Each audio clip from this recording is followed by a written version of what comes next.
The menu was perfect. I want to begin there because it is where I began, and because the menu is the thing I still cannot find fault with, and because a man who has lost 480,000 pounds on a restaurant in Koh Samui and still defends the menu is telling you everything you need to know about how this kind of ruin works. It was a modern European bistro concept, not fine dining, not beach casual, that precise middle register, where a starter is 280 baht, and a main is 450, and the wine list is short and considered, and the bread is made that morning.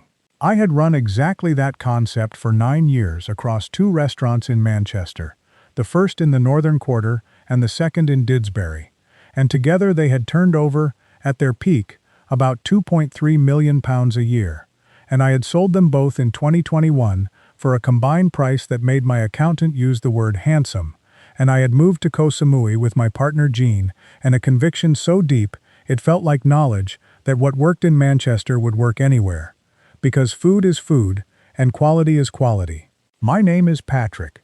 I am 63. I am from Cork originally and Manchester for 28 years, and I am going to tell you the story of the last high season of a restaurant that should not have existed, told by the man who built it out of the one material that will not survive the move. Confidence that what you are has a market. I need to explain what cooking meant before I can explain what losing a restaurant means, because the two are not the same, and men who have never worked a kitchen will not otherwise understand why this story is about identity and not about money.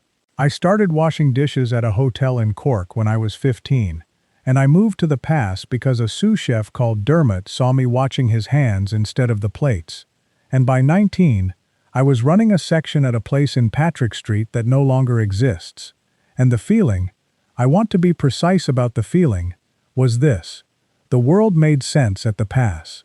The tickets came in and the food went out, and every plate was a small, completed argument.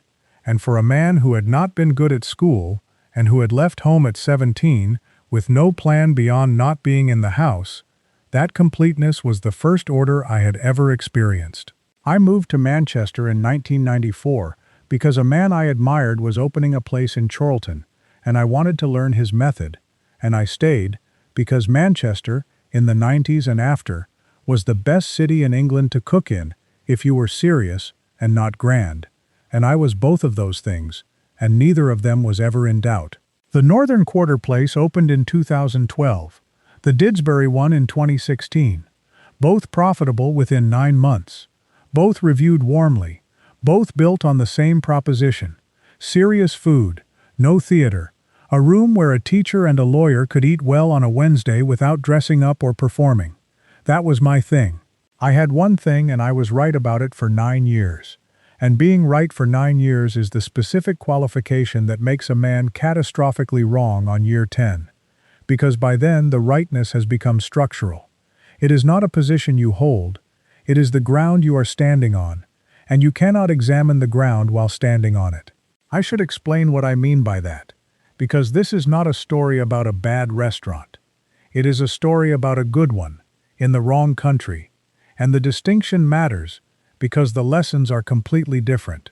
A bad restaurant fails for obvious reasons: the food, the service, the hygiene, the location, and you can fix those things, and many people do. A good restaurant in the wrong country fails because of something much harder to see, which is that the assumptions baked into every dish, every price point, every decision about the lighting and the music and the size of the portions are assumptions about a customer who does not live here. My customer lived in Manchester. She was 43. She worked in media or law or the NHS. She ate out twice a week. She understood a wine list. She expected a bread basket without being charged for it. And she would pay 450 baht for a main course that she could photograph and post. That woman exists by the 100,000 in Manchester. On Koh Samui, in the stretch of Bophut where I chose to build, she arrives for 11 days in December and then again for 7 in March, and for the remaining 347 days of the year, the people eating out are Russian package tourists, Chinese group tours, young backpackers with a budget of 300 baht for dinner, and long-stay expats who have already found their places and do not want mine. I knew all of this. I had visited 6 times. I had eaten at every restaurant between Fisherman's Village and Mainham. I had, I thought, accounted for seasonality. What I had not accounted for, because you cannot account for it until you are standing behind the pass at 7 o'clock on a Tuesday in June watching an empty dining room, is the specific mathematics of a business whose revenue arrives in 10 weeks and whose costs arrive in 52. Jean and I landed in January 2022 with the money from the Manchester sales, and I want to give you that number precisely because the precision matters later. £480,000, which was about 20 million baht at the rate we transferred at. Jean is a front-of-house professional. We met working the same restaurant in 2004, and she has managed every dining room I have ever built. And between us, we had 51 years of restaurant experience, and not one day of it outside England. That is the fact I would put on a warning label if warning labels existed for this industry, and it is the fact that nobody who knew us thought to mention, because in Manchester we were good. I should tell you about the site selection because it is where a man trained in Manchester kitchens first meets the physics of Thailand, and the collision is total. In Manchester I had chosen both my sites the same way. Footfall, demographics, competition within 500 meters, the council's plans for the area, and 3 months of watching the pavement before signing anything. On Koh Samui, I visited 6 potential locations across 2 trips in 2021, and I applied the same discipline, and the discipline was completely useless, because every variable I measured was a high season variable. I stood on the road in Bophut in December and counted foot traffic for 2 hours, and it was excellent. I looked at the nearby restaurants and they were full. I asked the landlord's agent about the area's development and she said, truthfully, as far as I know, that 2 hotels were being built within a kilometer. What I did not do, because I had never needed to, was stand on the same road in June. If I had, I would have counted approximately 11 people in 2 hours, most of them on motorbikes, none of them looking for a 450 baht entrecote. The site was perfect for 11 weeks of the year, and it was a desert for 41, and I signed a 30-year lease on December data, which is the equivalent of choosing a coat based on the weather in July, and then wearing it in January, and wondering why you are cold. Jean asked me once, during the build, whether we should have looked at Chaweng instead, where the year-round volume is higher, and I said no. Chaweng was too commercial, too noisy, not our kind of room. I was right about the room. I was wrong about whether the room could pay for itself. And being right about the room while being wrong about the room's economics is the entire restaurant industry summarized in one sentence. We were genuinely, provably, reviewably good. I had a Michelin Bib Gourmand for the Didsbury place in 2019. Jean could turn a difficult table into a returning customer in the time it took to bring the amuse-bouche. None of that transferred. Not 1 hour of it. What transferred was the confidence it had given us. And confidence, I now understand, is the most expensive import in Thailand. The build took 11 months, and I am going to go through it in the detail it deserves. Because every man who has built a business in this country will recognize the numbers, and every man who is about to will need them. Lease 30 years, which sounds excellent, and is in fact the standard term offered to foreigners, and which contains, in Clause 11, a renewal provision that amounts to this. The landlord may renew at a rate to be agreed, which means in practice, at a rate he sets. Key money, 1.8 million baht, non-refundable, for a shell unit on a small road 200 meters from the beach. Build-out, kitchen, dining room for 48 covers, bar, bathroom, terrace, 4.2 million. Equipment, the oven alone was 700,000, imported, because I would not cook on what was locally available, because I am a man who has opinions about ovens the way other men have opinions about cars. 1.4 million. Furniture, fit-out, signage, the sound system, I spent 3 days choosing, 800,000. Licenses, permits, the company formation that a foreigner requires to operate a business in Thailand, I owned 49%. The Thai nominee shareholders held 51%, which is legal and which is also the single most uncomfortable sentence in this recording, and I will come back to it. 420,000 in legal and setup fees. Staff recruitment, training, 2 months of pre-opening wages while we tested the menu. 360,000. Marketing, the website, the photographer, the social media person Jean hired from Bangkok, who was excellent, and who could not, in the end, create a market that did not exist. 280,000. Total investment before the door opened in December 2022, 9.46 million baht. Call it 410,000 pounds. I had, at that point, 70,000 pounds of reserve. The first high season, December 2022 through February 2023, was, I want to say honestly, extraordinary. We were full 14 nights in December, full every night between Christmas and the 8th of January, and the Valentine's weekend had a waiting list. Revenue for the 3 months, 2.9 million baht. Against costs of roughly 800,000 a month. Rent, staff, food, utilities, the insurance, the accountant, the things you do not think about until they arrive on the 15th. That was a profit of 500,000. I remember the evening Jean and I sat with the numbers and felt, for the first time since we had arrived, the specific relief of people whose bet has come in. I opened a bottle I had been saving. We talked about year 2, about the terrace extension, about whether to open for lunch in the shoulder season. What I did not do, and what I should have done with the seriousness of a man handling a loaded instrument, was divide 500,000 baht by 12 months. 41,000 baht a month. That was the annual rate my high season was actually earning, and if I had divided it on that evening in February, I would have known in one operation that the business could not survive, and I would have had 351 days of lease remaining in which to attempt to sell it, and selling in high season to a man arriving with the same confidence I had arrived with is the only exit that preserves capital. I did not divide, I poured the wine. March through May was the education, and I am going to take you through it month by month because the speed of the collapse is the thing nobody warns you about, and the thing that makes recovery impossible. March, revenue dropped 62% from February. The backpackers who replaced the December tourists ordered 1 dish and a water and sat for 3 hours using the Wi-Fi, and the Russians who came in groups ordered vodka and nothing else and asked for a discount on the vodka, and were, I want to say charitably, not my target market. I cut the lunch service. April Songkran week was dead. The island empties of tourists and fills with families, and families eat at home or at the market, and a 450 baht main course is not a family proposition. Revenue for April, 340,000 against costs of 780.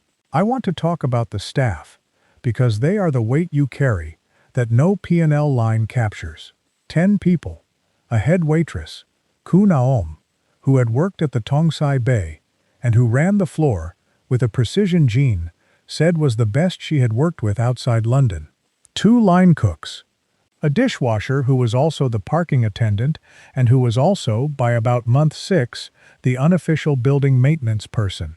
A bar person who could make 3 cocktails from the menu and who quietly learned the other 11 over 2 months because Niran showed her at closing time. And the others, the waitresses, the runner, the morning cleaner who arrived at 5 and left bougainvillea on the tables because she had decided, without being asked, that this was the kind of restaurant that should have flowers. I had their bank details. I transferred their wages on the 1st and the 15th. Some of them had children in school on the mainland, and the transfer was the school fees. And I knew that, and you cannot unknow that at 11 o'clock at night, when you are sitting with a P&L that says close. I carried those 10 bank account numbers for 22 months, and each of them was a reason not to look at the calculator. And I want to be clear that this was not altruism. It was the same mechanism that killed the restaurant, the inability to be the person who stops. I could not stop cooking below standard, and I could not stop paying people who deserved it, and both of those incapacities came from the same place, which is the conviction that the way you have always done things is the way things should be done, and that conviction, in Manchester, is a career, and in Koh Samui, It is a very expensive form of stubbornness. May was the first month of rain, and rain on Koh Samui is not the gentle English rain I had unconsciously been imagining when I heard the word monsoon. It is a vertical wall of water that lasts 4 hours and turns the road outside the restaurant into a canal, and nobody walks 200 meters from anywhere to eat at a place they have not heard of in weather that will ruin their shoes. Revenue for May, 190,000. Cost, 760. I was losing that month 19,000 baht a day, and my reserve was at 420,000, which a man with a calculator could tell you was 22 days. And I had a calculator, and I did not use it, because a man who uses a calculator in May is a man who closes in June, and I could not be that man in front of 10 staff who depended on me, and who had been, every one of them, excellent. There is a specific psychology to losing money at that rate while continuing to cook, and I want to describe it because it is the piece the business channels never cover, and the piece that actually determines the outcome. Your day begins at 7 with the prep and the orders. And the ordering is the first lie. You order for 40 covers because ordering for 4 would be visible to the staff, and the staff would know, and the staff knowing is the event you are managing above all other events. Because if the staff know, then the waitress adjusts her availability, and the line cook starts looking, and the dishwasher stops showing up, and within a fortnight you cannot open at all. So you order for 40. And 12 come in, and the waste goes into the bin at 11, and nobody comments on it, because everybody is already performing the same lie in the opposite direction. They know. Of course they know. They are Thai professionals who have survived 6 Farang owners in the same building, and they can read a dining room the way I read a menu, and the pretense is mutual, and it is also, strangely, kind. Niran never once said the word slow. He never adjusted his prep time or his intensity. He cooked every dish that was ordered at full standard for 22 months, including the Saturday in August when we did 4 covers total. And if you want to understand why I wrote him a 2-hour reference, that is why. In June I had a conversation at a bar in Fisherman's Village with a man named Philippe, Belgian, who had opened and closed a French-Thai fusion place in Lamai in 2019 in roughly similar circumstances, and who told me 2 things I did not want to hear, and which I have since confirmed are true. The first was that every year on Koh Samui, between 8 and 12 foreign-owned restaurants open, and every year between 6 and 10 close, and the ones that survive are almost never the ones with the best food. They are the ones whose owners understood, before opening, that the business is not a restaurant, it is a seasonal concession, and the entire model has to be built around storing the high season's profit across the low season's burn. The second thing Philippe told me was gentler and worse. He said that the best food he had eaten on the island was at a place that had closed 4 months after opening, and that the chef was now working at a hotel in Bangkok, and that excellence in this market is not a competitive advantage, it is an additional cost.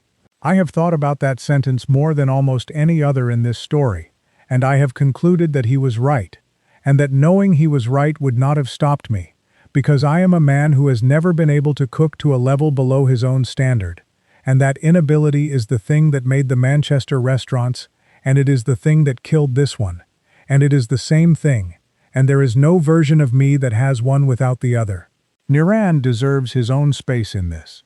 He was my sous chef, hired in September 2022 from a hotel in Chaweng, 34, trained at a culinary school in Surat Thani, and from the first week, he was the best cook I had ever worked beside, and I include in that comparison 2 men in Manchester who went on to hold Michelin stars.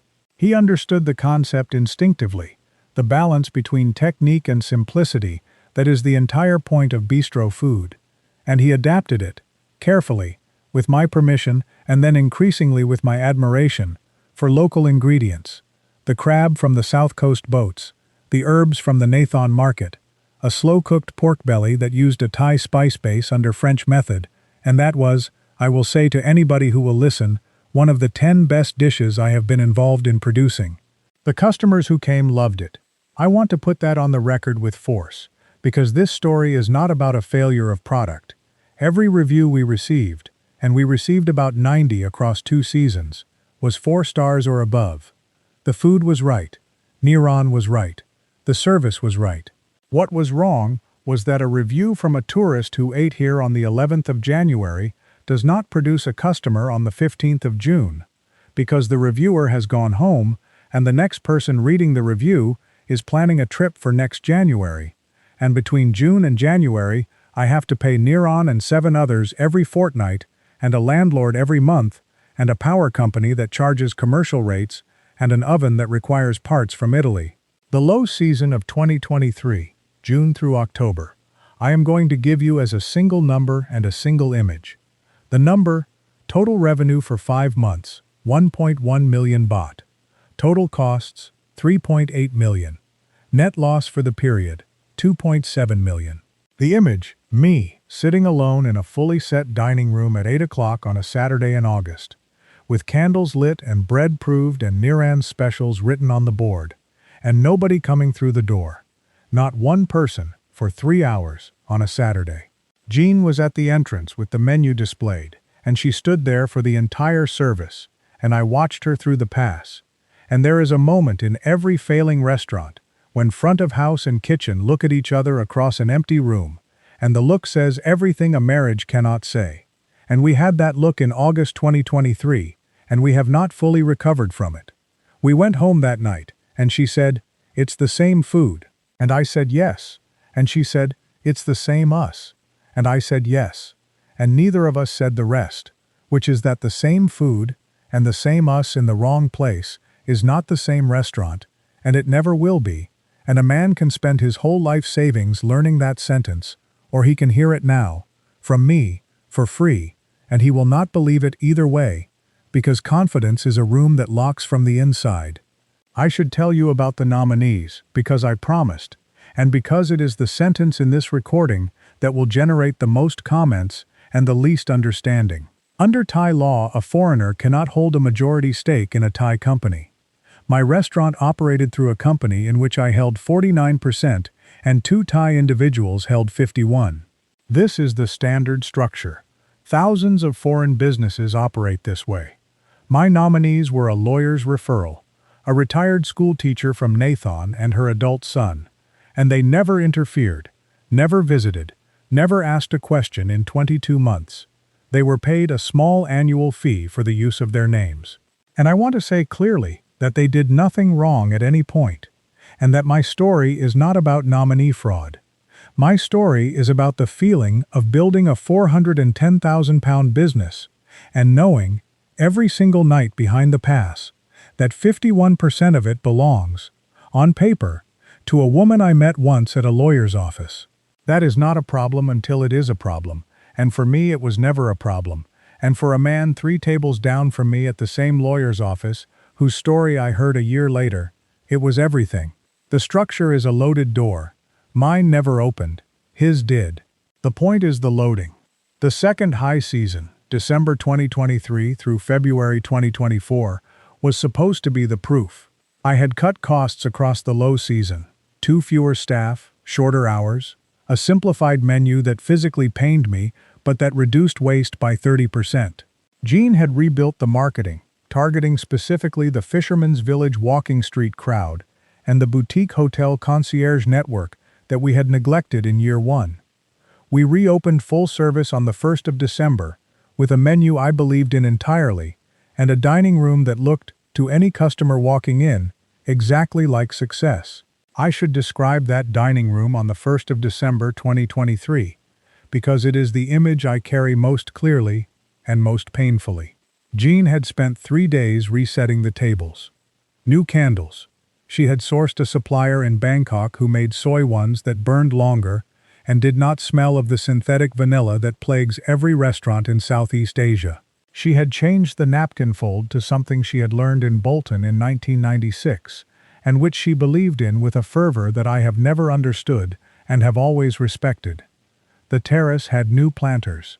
Niran had written the specials board in his careful English, and added, at the bottom, a small drawing of a fish that he denied was decorative and claimed was informational. The room was, on the 1st of December, everything I had imagined in that Manchester kitchen 2 years earlier. And it was occupied by 37 people, and 17 of them ordered the crab. And at about 9 o'clock I stood at the pass and watched Jean move between tables, the way she has always moved, turning her body to listen, touching a wrist, remembering a wine choice from 3 days ago. And I thought, very clearly, we are going to make it. That thought cost me approximately £250,000, because it was the thought that kept me through the second low season and into the terrace extension and beyond every rational exit point. And I want to record it here as the most expensive single thought of my life. The landlord deserves a paragraph. Kun Somjit is perhaps 70, a former school teacher who inherited the building and the two beside it from her husband, and she was courteous to me throughout, attended the opening night with her daughter, ate the crab and said it was good, and reviewed my rent upward by 11% in January 2024, in the same tone she might have used to discuss the weather. I want to be very clear that I do not blame her for anything. The lease permitted the review. The market supported the increase. She had offered me a fair initial rate and raised it to a rate that was also fair. And when I asked, once, in March, over tea in her living room, whether she could hold it for a year, she said she was sorry and she meant it and she could not, because her daughter's university fees had increased and the building was her income, and she had done the same calculation I had done, which is to say that two people with calculators had reached opposite conclusions from the same number, and hers was correct and mine was not. I paid the increase for 9 months, and it added, across those 9 months, approximately 162,000 baht to my costs, which is not a large number in isolation, and which, sitting on top of every other number in this story, was the weight that broke the arithmetic. Revenue for the second high season, 2.2 million baht. Down 24% from year 1, because year 2 of a restaurant on Koh Samui is not year 1. Year 1 has novelty, year 1 has the opening PR, year 1 has the friends who fly out, and year 2 has the quiet understanding among the concierge network that your place is fine but not essential, and not essential, in a town with 300 restaurants, is a death sentence delivered over canapes. Costs for the period, 2.4 million, because the rent had been reviewed, upward, politely, by 11%, on the clause I had read and not fully absorbed, and because the generator we needed for the power cuts that year cost 112,000 baht that no spreadsheet had predicted. Net loss for the second high season, 200,000 baht. The season when we were supposed to prove the concept produced a loss. I stood in the walk-in freezer for about 4 minutes after reading the February numbers, not because I was upset, but because it was the only room in the building where nobody could see my face. Between March and May 2024, I did what every man in this position does, which is negotiate with the mathematics. I renegotiated with the landlord. He agreed to reduce the rent by 8% for 6 months, which was kind, and which was also the arithmetic of a man who knows that his next tenant will pay key money again. I cut to 5 staff. I offered Niran a partnership, 10% of profit if we broke even, and he accepted, and I was moved by that acceptance in a way that I cannot fully explain, because the man was agreeing to work harder for a share of nothing, and he did it out of loyalty to the food, and the food did not deserve him any more than it deserved the empty room. And in April 2024, in the last act of professional optimism I will ever perform, I invested 380,000 baht, the last of the reserve, the last of everything, in a terrace extension and a pizza oven, because a man I trusted told me that pizza was what Samui wanted, and pizza at 200 baht would fill the low season, and I could hear, as he said it, the sound of my own concept dying on the table, and I built the terrace anyway, because the alternative was to sit in a restaurant that I knew was going to close, and wait for it to close, and that is the one thing a man who has spent 28 years opening restaurants cannot do. The pizza did not save it. I want to say this quickly, because the detail does not matter. It sold adequately. July 2024 we moved about 60 pizzas a week, at an average of 230 baht, and it covered its own costs and nothing else, and it converted my bistro, in the eyes of every person who walked past, from the interesting European place to the pizza place, and the concierges updated their recommendations accordingly. And by August, there was no version of the restaurant left that resembled the thing I had sold in Manchester. I was selling pizza in a room designed for crab and wine. Niran made the pizza without complaint and without expression, and I wanted on the record that I have never felt worse about anything I have done to another professional than I felt about asking that man to make pizza. I should give you Jean properly, because I have mentioned her throughout, and I have not given her the center she is owed. She is 60, from Bolton originally, and she has the particular toughness of a woman who has worked restaurants since she was 17, and who knows, in her body, what a room is doing before the numbers confirm it. She knew in March 2023. I am certain of this. She did not tell me, and I have since asked her why, and she said, over a beer on the Nathon waterfront, with the patience of a woman who has had 20 years of practice being patient with me, that telling a chef his restaurant is dying is not something a front-of-house person does, because the chef will fix the food, and the food is not the problem, and then the food is different and worse, and there are two problems instead of one. She was managing me. She was managing me the entire second year, the way she had managed difficult tables for 25 years. And she was doing it because she loved me, and because she is professionally incapable of not managing a room, and because the room she was managing was our life. The money she gave me for the severance, her savings, £11,000, most of what she had outside her pension, she offered on the Friday I told the staff, and she offered it the way she offers the dessert menu, which is to say as though it were nothing, as though the cost of it were invisible, and I took it, and I wrote her name in the notebook where I keep the debts, and she saw me do it and said, "Don't you dare give me a receipt," which is the single best sentence anyone has said to me in 20 years, and which is also, if I am honest, the moment I understood that she was going to stay, and that the staying was going to cost her more than the money, and that there was nothing I could do about either of those facts except cook her dinner every night for the rest of my life, which I intend to do, and which I do, and the flat smells of garlic most evenings, and Jean has stopped pretending she does not miss the dining room, and I have stopped pretending I do not miss the pass, and the honesty is better than the pretending, and the crab dish is still the bridge between us and the two restaurants we used to be and the single kitchen we are now. We closed on the 15th of September 2024, quietly, without drama, on a Monday. I told the staff on the Friday, and I paid them 2 months of severance from money I did not have, Jean's savings to be precise, which she offered and which I accepted, and which is a debt I carry in a different ledger from the business. I gave Niran a reference that I spent 2 hours writing, and that is the most honest professional document I have ever produced, and he read it in the kitchen, and folded it into his jacket, and shook my hand and left, and I have not seen him since. And I have heard he is running a kitchen at a resort in Hua Hin, and I hope it is going well, and I cannot bring myself to check. The liquidation is the part that nobody films, and it is the part that tells the truth. The oven I paid 700,000 baht for, sold for 110,000 to a hotel in Chaweng, whose purchasing manager knew exactly what my position was, and priced accordingly. The furniture, the bar, the sound system. I spent 3 days choosing. 48,000 baht, in total, to a man with a truck who took everything in one load, and did not haggle, because the number was already so far below the floor that haggling would have been a formality.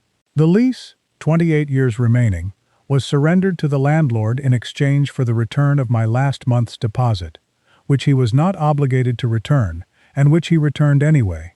And I want to note that, because he was not the villain either, he was a man who owned a building and rented it at market rate, and reviewed it upward as the contract permitted, and he had been polite throughout, and he was polite at the end, and his politeness cost me approximately nothing, and saved me approximately nothing. The company was wound up for a fee of 68,000 baht, total recovered from the liquidation of a 20 million baht investment, approximately 340,000 baht. I want you to hold those two numbers in your head at the same time. 20 million in, 340,000 out, because that ratio, roughly 58 to 1, is the actual exchange rate of confidence to cash in this industry, in this country, and nobody at any point along the way did anything illegal, or unusual, or even unkind. Jean and I live in Nathon now, on the other side of the island, in a flat above a hardware shop for 7,500 baht a month. She works 3 days a week managing the front of house at a hotel restaurant in Lamai, and she comes home smelling of other people's kitchens.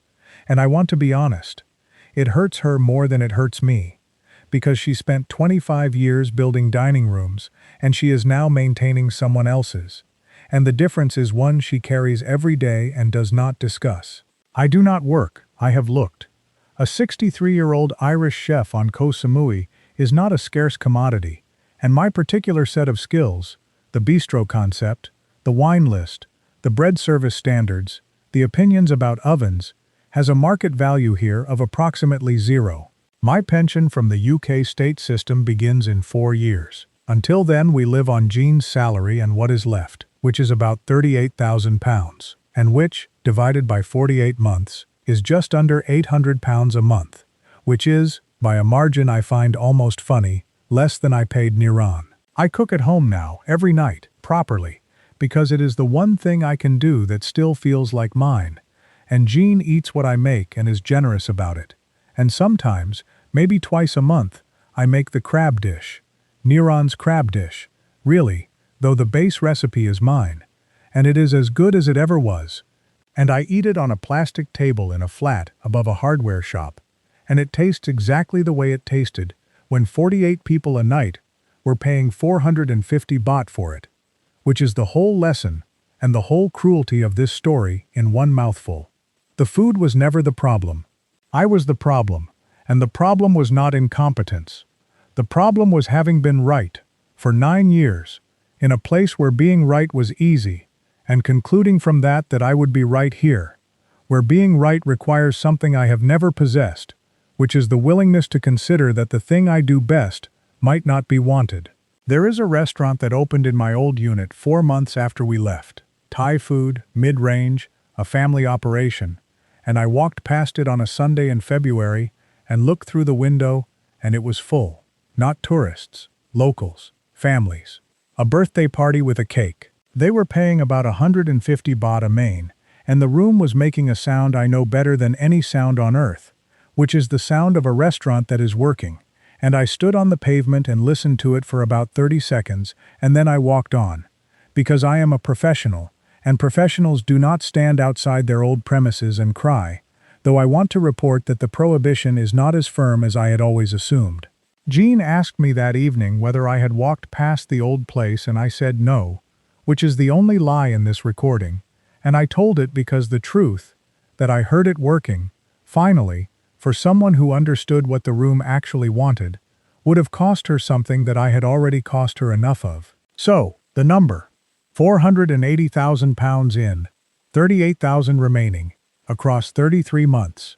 Every baht of it legal, every baht of it voluntary, every baht of it spent on something I believed in, and many of those things I still believe in. I do not believe the concept was wrong. I believe the concept was mine, and mine is a word that belongs to Manchester, and I brought it here the way you bring a winter coat to the tropics. Beautifully made, totally unnecessary, and impossible to sell. If you are watching this with a restaurant in England that is doing well, and you have looked at the rental costs in Thailand and done the division and felt the specific excitement of a man who sees a margin, I am not going to tell you not to come. I am going to tell you one thing, and it is the only thing I know that is worth the length of this recording. Your concept did not make millions. Your concept, plus Manchester, made millions. You are not bringing both. That is the whole menu. The bill is on the table, and I would ask you to check it carefully, because nobody in this story ever overcharged anyone, and the service was, from start to finish, excellent.